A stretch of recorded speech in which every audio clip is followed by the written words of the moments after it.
Hati ini, saudaraku, itu butuh diselamatkan terlebih dahulu. Karena kehidupan yang berkenan pada Tuhan itu adalah kehidupan yang from the inside out. Bukan yang mencoba untuk tampilan saja. Atau tadi dikatakan citra, ya, fokusnya bergeser pada citra. Supaya dilihat orang bahwa aku ini orang saleh. Shalom saudaraku. Saudara, hari ini saya menyempatkan diri untuk mengikuti akan apa yang disampaikan oleh saudari Kumaila Hakimah, karena judulnya menarik saudaraku. Judul dari perenungan yang disampaikan oleh Mbak Kumaila ini judulnya Mengejar Kesucian Pangkal Kemunafikan. Ini sebuah judul yang menarik untuk direnungkan. Kemudian di thumbnailnya malah muncul kata semakin saleh kok semakin munafik.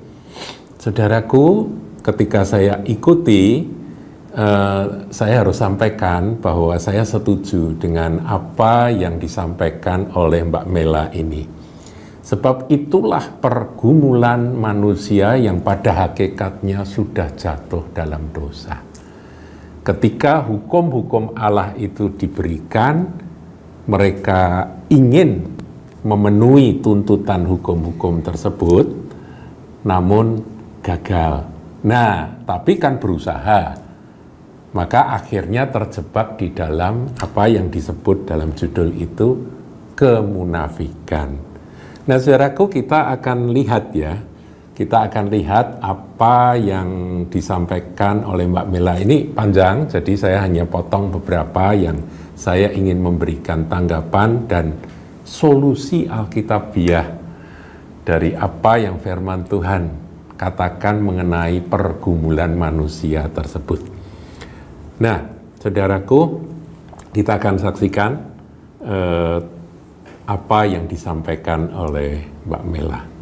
Nah, ketika seseorang dipaksa untuk menghapus semua yang negatif ini demi mencapai kesalehan, demi mencapai puncak kesucian gitu, ya mereka tidak serta-merta menjadi suci, tidak serta-merta menjadi orang baik. Tapi mereka malah jadi menyembunyikan keburukan-keburukannya gitu. Mereka akan berusaha terlihat sabar meski di dalamnya menyimpan amarah dan dendam gitu misalnya. Mereka akan pura-pura bahagia dan tenang meski hatinya sebenarnya gelisah atau dipenuhi kecemburuan, dan jadinya mereka fokus menampilkan citra manusia saleh penuh iman gitu, meski diam-diam mereka sebenarnya ingin melakukan dosa juga. Iya, dia katakan ketika seseorang dipaksa untuk menghapus semua yang negatif, ya maksudnya semua sifat dosa yang mana dinyatakan di dalam agama, begitu ya.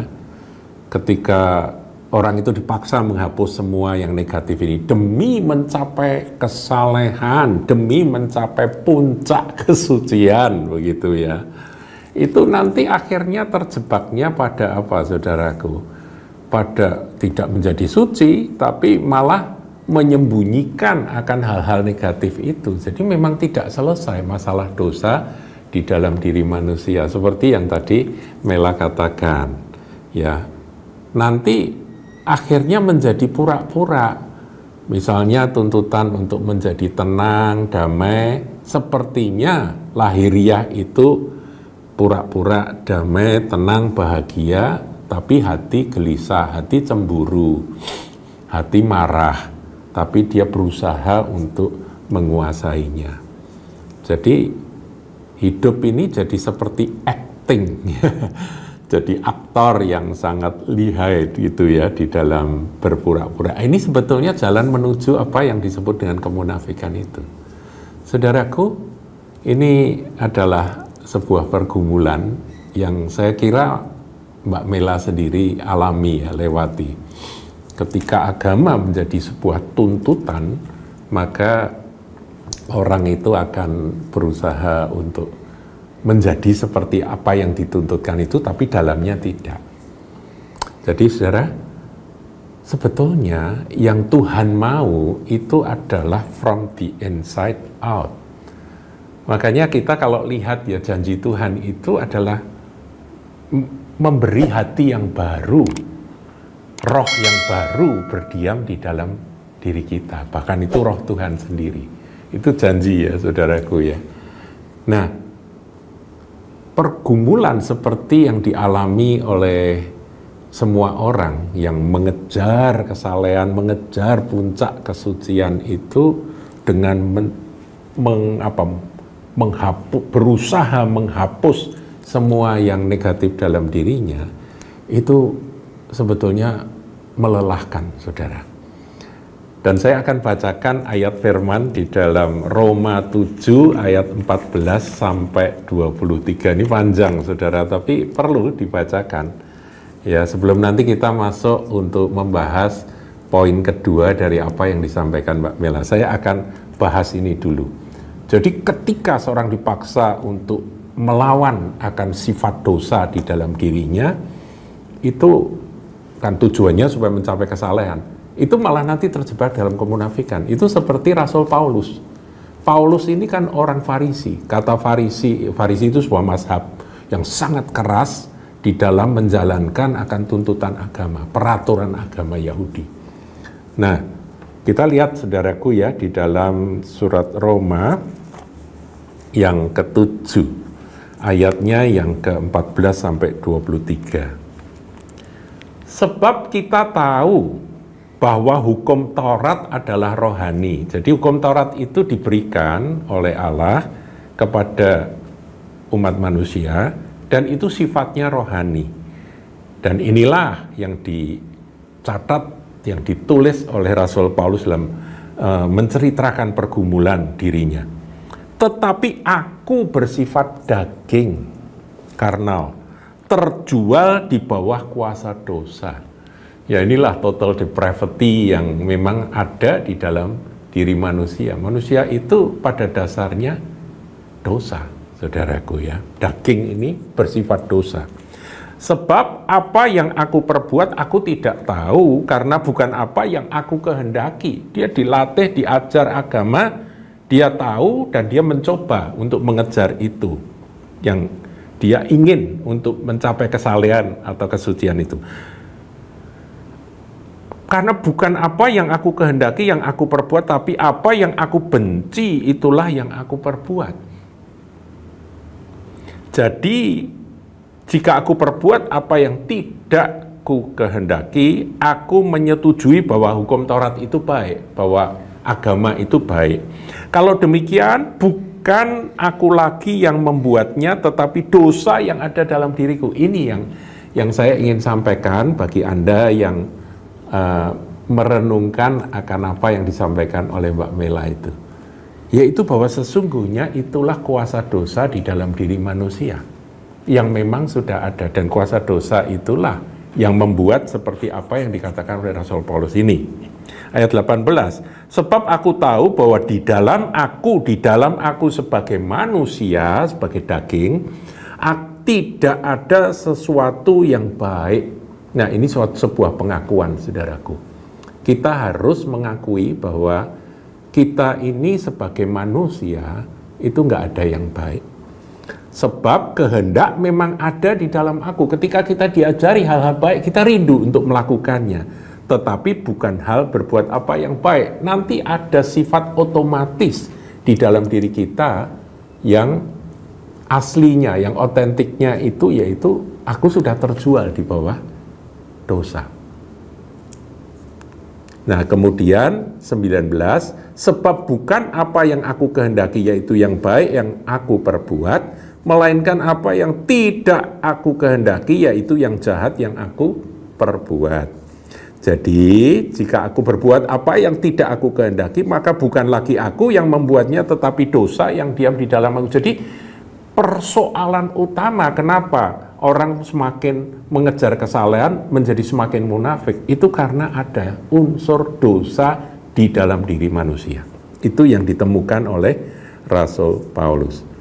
Ya, ini sebuah jawaban bagi apa yang disampaikan oleh Mbak Mela itu. Demikian aku dapati hukum ini. Nah, nanti kalau orang sungguh-sungguh mencoba untuk menjadi saleh, menjadi suci menurut tuntutan agama, nanti kita akan temukan hukum di ayat 21 ini. Dapati hukum ini, jika aku menghendaki berbuat apa yang baik, yang jahat itu ada padaku. Jadi malah justru menyadari hukum Taurat itu atau hukum Allah itu justru membuat kita sadar bahwa aku tidak berdaya, aku tidak mampu.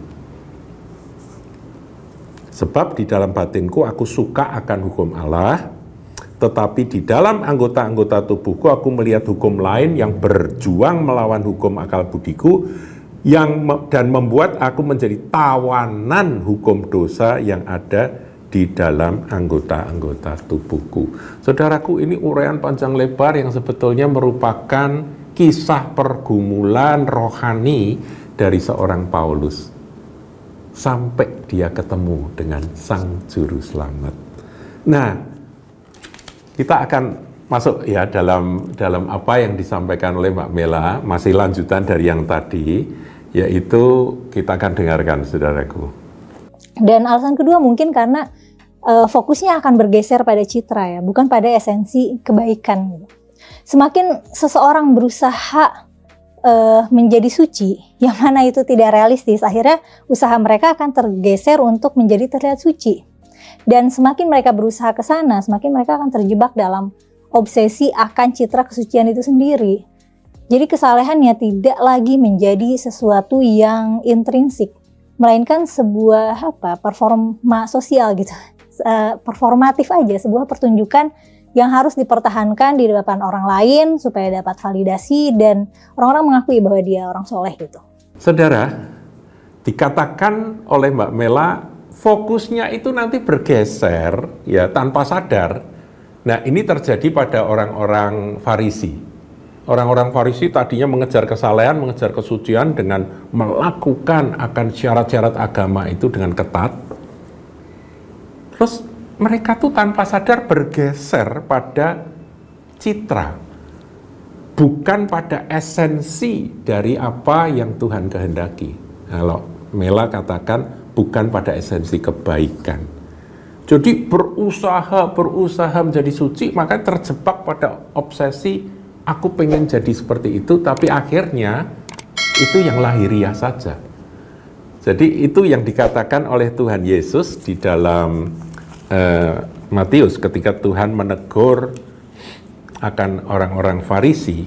Dia katakan demikian dalam Matius 23 ayat 26 dan 28 sampai 28 ya. Saya bacakan. Hai orang Farisi yang buta, bersihkanlah dahulu sebelah dalam cawan itu. Ini maksudnya cawan itu adalah hatimu. Maka sebelah luarnya juga akan bersih. Jadi sebetulnya yang Tuhan kehendaki itu adalah sikap hati. Nah, hati kita ini memang ada dikuasai oleh dosa. Makanya kita membutuhkan hati yang baru. Jadi hati ini, saudaraku, itu butuh diselamatkan terlebih dahulu. Karena kehidupan yang berkenan pada Tuhan itu adalah kehidupan yang from the inside out. Bukan yang mencoba untuk tampilan saja. Atau tadi dikatakan citra, ya, fokusnya bergeser pada citra. Supaya dilihat orang bahwa aku ini orang saleh. Tapi di dalamnya dia sebetulnya tidak seperti itu. Itu seperti yang tadi Paulus gumulkan tadi ya. Nah, celakalah kamu, hai ahli-ahli Taurat dan orang-orang Farisi. Mereka ahli Taurat, mereka orang-orang Farisi. Kata Farisi itu artinya separated, terpisah. Hai kamu orang-orang munafik, sebab kamu, ini saudaraku, diumpamakan, sama seperti kuburan yang dilabur putih. Jadi luarnya tampilannya itu bersih.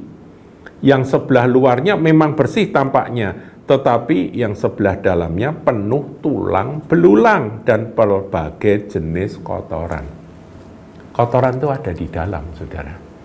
Nah, ini yang harus kita pahami. Tuhan Yesus datang untuk menyelamatkan kita from the inside out, bukan dengan memberikan akan aturan agama yang Tuhan tahu kita nggak mampu, makanya dia menebus kita.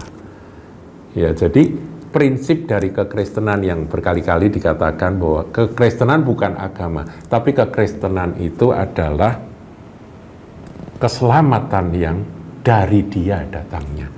Tuhan tahu manusia sudah terjual pada dosa, maka dia datang, dia menebus kita.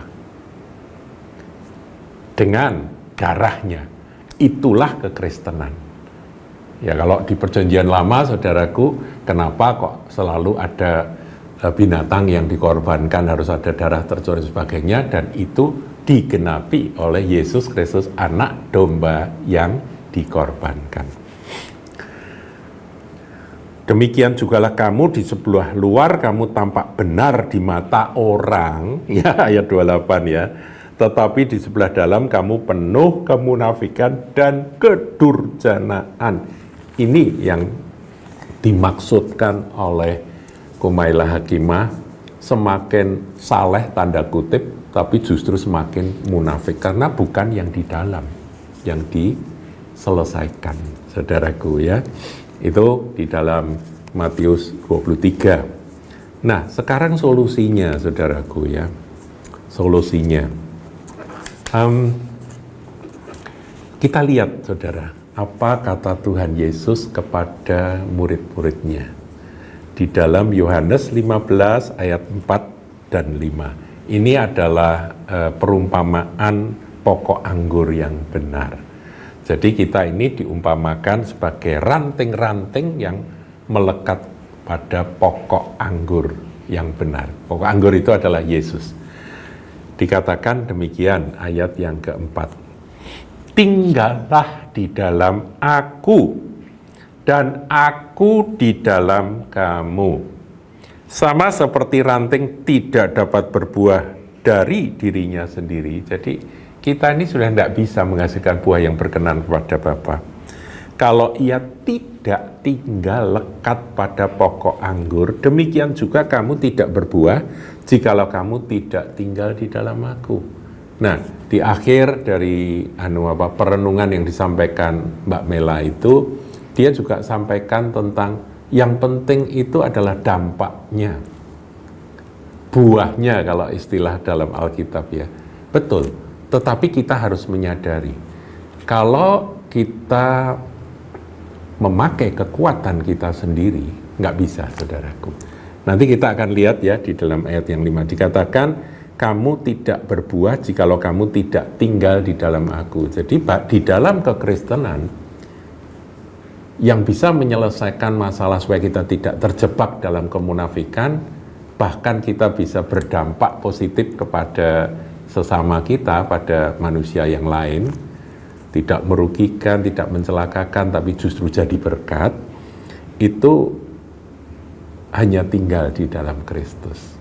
Nah, ayat 5 ini lebih tajam, dikatakan, akulah pokok anggur, jadi Tuhan Yesuslah pokok anggur, dan kamulah ranting-rantingnya. Barang siapa tinggal di dalam aku dan aku di dalam dia. Jadi ada kemanunggalan antara kita dengan Tuhan Yesus. Kita tinggal di dalam dia dan dia tinggal di dalam kita. Ia berbuah banyak. Nah, kalimat berikutnya tajam.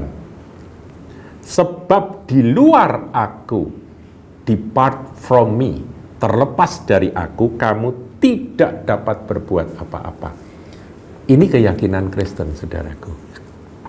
Jadi kekristenan itu kalau kita bisa menghasilkan sesuatu yang positif bagi banyak orang, yang baik, yang bermanfaat bagi banyak orang, itu buah, ya, buahnya.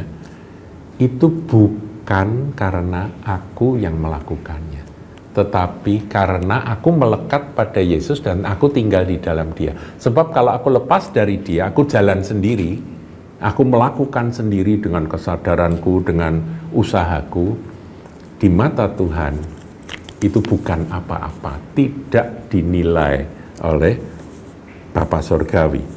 Nggak direken lah gitu, saudaraku. Ya, itu Yohanes 15, ini solusi di dalam Kristen. Nah, kemudian apa yang disampaikan oleh Rasul Paulus, nah, dia katakan di dalam surat Galatia, saudara, ini puncaknya. Dia katakan demikian, sebab aku telah mati oleh hukum Taurat. Nah, hukum Taurat ini kan agama Yahudi, peraturan agama Yahudi. Paulus katakan, aku telah mati oleh hukum Taurat untuk hukum Taurat. Jadi aku sudah mati. Hanya orang mati yang tidak dituntut oleh hukum. Supaya aku hidup untuk Allah. Nah, disinilah kebangkitan dari antara orang mati. Ketika kita dibaptiskan, baptisan itu merupakan ritual agama Kristen, saudaraku ya, merupakan sakramen Kristen, di mana kita dibaptiskan itu dicelupkan dalam air, itu lambang penguburan. Kita mati dan dikuburkan. Dan ketika kita keluar, ya dalam iman itu kita keluar, kita bangkit dalam satu hidup yang baru. Tapi yang harus kita ingat, saudaraku, itu mati terhadap apa? Terhadap hukum Taurat. Terhadap syarat-syarat agama yang memang kita tidak mungkin bisa melakukannya. Kemudian, supaya aku hidup untuk Allah, aku telah disalibkan dengan Kristus. Jadi ketika Tuhan Yesus mati disalibkan, bukan hanya dia mati bagi kita, tapi kita ikut disalibkan bersama dia. Kita mati bersama dia, kita dikuburkan bersama dia, dan kita bangkit bersama dengan dia. Itulah pengertian kekristenan yang sejati, saudaraku. Nah, ayat 20, ini puncak daripada iman Kristen, saudara. Namun aku hidup, jadi aku ini sudah mati, sudah disalibkan, tapi aku hidup. Tapi bukan lagi aku sendiri yang hidup, melainkan Kristus yang hidup di dalam aku. Dan hidupku yang kuhidupi sekarang di dalam daging adalah hidup oleh iman dalam Anak Allah yang telah mengasihi aku dan menyerahkan dirinya untuk aku. Jadi benar seperti nyanyian lagu, hidupku bukannya aku lagi, tapi Kristus dalamku. Itulah kekristenan sejati. Karena apa? Ya seperti yang Kumaila Hakimah nyatakan, bahwa cobalah kita mengejar akan tuntutan agama, harus begini, harus begitu. Lelah, saudaraku. Karena itu semua nanti justru menyeret kita tanpa sadar jatuh dalam kemunafikan. Seperti orang-orang Farisi, seperti Rasul Paulus yang juga orang Farisi, sampai dia ketemu dengan Sang Juru Selamat. Jadi, saudara, kalau saya boleh berkata, solusi dari apa yang diuraikan oleh Kumaila Hakimah itu cuma satu. Barang siapa menerima dia, diberinya kuasa menjadi anak-anak Allah, karena dia akan tinggal di dalam Kristus, dan Kristus akan tinggal di dalam dia. Seperti Paulus katakan, hidupku bukannya aku lagi, tetapi Kristus yang hidup di dalamku. Tuhan Yesus memberkati. Jangan lupa like, comment, share, dan subscribe channel GKBK Hal Semarang.